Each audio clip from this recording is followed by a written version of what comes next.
Today, Mr. President, the Senate will continue the bipartisan process of passing our annual Defense Authorization Bill, the NDAA.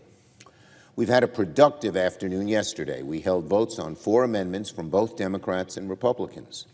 We affirmed our unflinching commitment to our NATO allies by defeating an amendment that sought to undermine our support for the transatlantic relationship.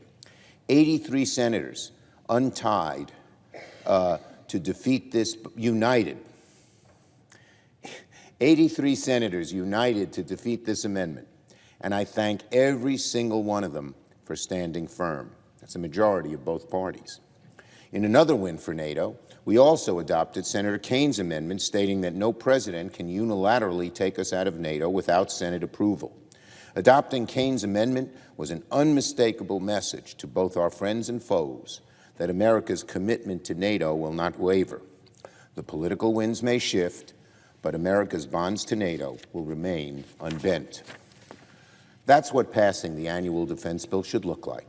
Both sides proposing and debating amendments, both sides having input, both sides working in good faith to get this bill passed as soon as we can. We'll keep working today. After voting on the Cruz-Fetterman amendment this morning, I hope we can agree to additional votes. We will keep negotiating on additional reasonable amendments that we can bring to the floor so we can keep this process going. Nobody thinks this kind of bipartisanship is easy, and both sides have honest disagreements, as we do on so many issues.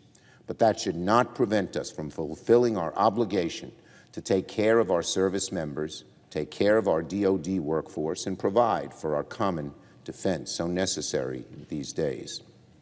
There's every reason in the world to get this bill done as soon as we can.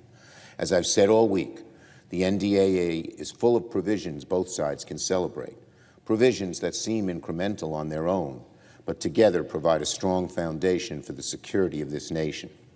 We'll make important progress to outcompete the Chinese government. We'll pass the first pieces of legislation this year related to AI oversight. We'll strengthen our ties to Taiwan, increase our influence in the Indo-Pacific, make progress on the Vital AUKUS Treaty, on Vital AUKUS Partnership, and increase the administration's power to sanction and punish international fentanyl traffickers. I've mentioned this before, but I cannot emphasize it enough. This fentanyl bill is a major, major help in stopping the scourge of fentanyl from coming into this country. And members on both sides of the aisle should celebrate that in a bipartisan way. We were under the leadership of Senator Brown and Senator Tim Scott. We were able to get this done. All these agreements are the result of both sides working together, each one a good reason to keep going until the job is done.